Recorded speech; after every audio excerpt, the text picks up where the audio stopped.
Can you solo Dune Awakening? This is a question many of us have been asking for a while now. But thanks to Funcom, I had a chance to participate in both the creator beta and the beta weekend, testing the first 20 to 30 hours of gameplay.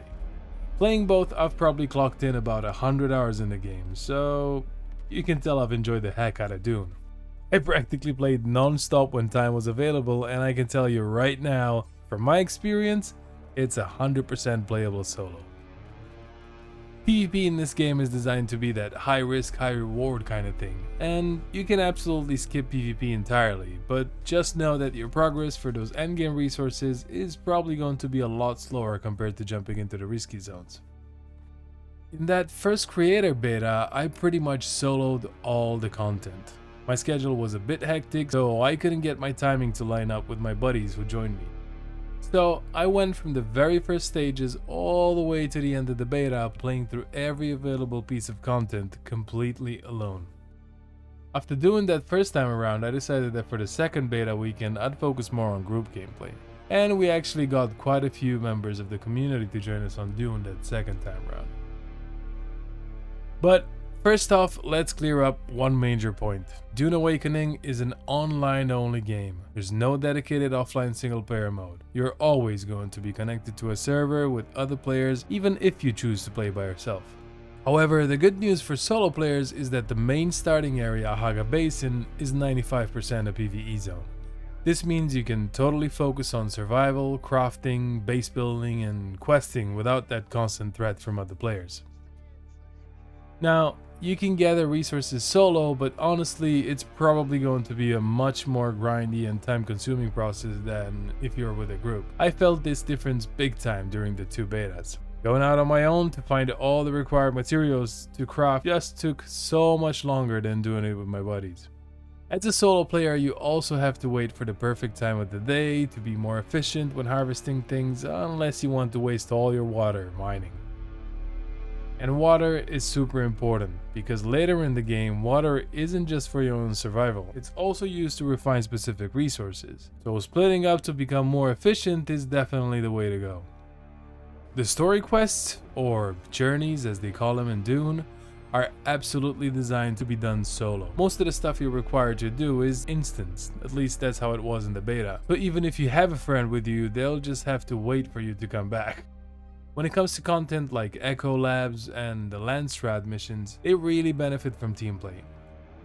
I'm not sure if these Echo Labs will get tougher in the later zones, but I completely soloed all the Imperial testing stations in both betas. But here's the thing, since every chest in these labs can be looted by multiple players, tackling them with a group means you'll blaze through these dungeons way faster, grabbing more loot. So while you can go solo, teamwork definitely gets you more out of it. Now, when it comes to PvP, it's mostly optional. You might run into small PvP hotspots within PvE regions, but you'll usually get a warning before you enter them. These are typically the shipwreck sites scattered around the map. In the betas, I found that there's usually one shipwreck per region. They're mostly small, so you can quickly go in and out and grab the loot, but most of those resources and drops can also be found in other PvE areas around Haga Basin, so you're not forced to go in there if you really want to avoid PvP. In my experience, every time I visited one of these locations, I haven't seen a single soul. We really had to hang out around one of these places for quite a while to actually find PvP. Now, the endgame area called the Deep Desert is definitely going to be a huge PvP zone where players will be fighting over those high value resources like spice. Those big resource deposits, they'll most likely be contested by groups, making it harder to collect them efficiently on your own. But here's the cool part. The devs have been saying that even the Deep Desert will have some pockets of PvE areas, especially in the beginning where you first cross into it. So think of it like this, in Haga Basin the world is completely PvE with just little pockets of PvP around those shipwrecks we talked about, while in the Deep Desert it's going to be the exact opposite, mostly PvP but with those safe PvE pockets. This means that if you really want to, you can mostly avoid forced PvP just by sticking to those PvE zones. Plus, if you need Deep Desert resources but you want to avoid conflict, you can just trade with other players for them. There's going to be a spot in the social hubs called the Exchange, where you'll be able to swap materials or even blueprints for your buildings. The exchange is said to be filled with tons of player-sourced items like schematics, maps, weapons, raw resources, and yeah, even spice.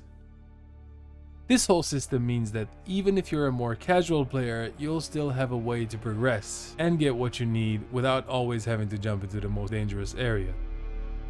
In the end, for the endgame, you might actually need to get involved with guilds or factions to progress in some areas. Or you might have to do stuff like join a one-person guild just to snag some faction gear or contribute to Landstrat missions. But here's the thing, until you hit that endgame, the devs have mentioned that there's going to be anywhere from 70 to 100 hours of gameplay before you even reach the deep desert. So even if you're not into the more competitive endgame loop, there's a ton to do before you even get to that point. Plus, the devs have stated that they're actively working on making it more viable for solo players even in the deep desert. Just expect it to be a different kind of experience out there on your own. So, are you planning to brave Arrakis alone, or will you be joining a guild? Will you be brave enough to venture into the deep desert? Let me know your thoughts in the comments.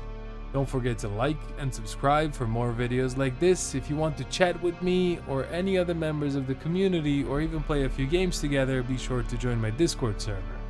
Or you can also drop by my Twitch live streams. I usually stream 2 days a week, and Dune Awakening is definitely on my radar. I can't wait to hang out with y'all. Thanks again, and have a great day.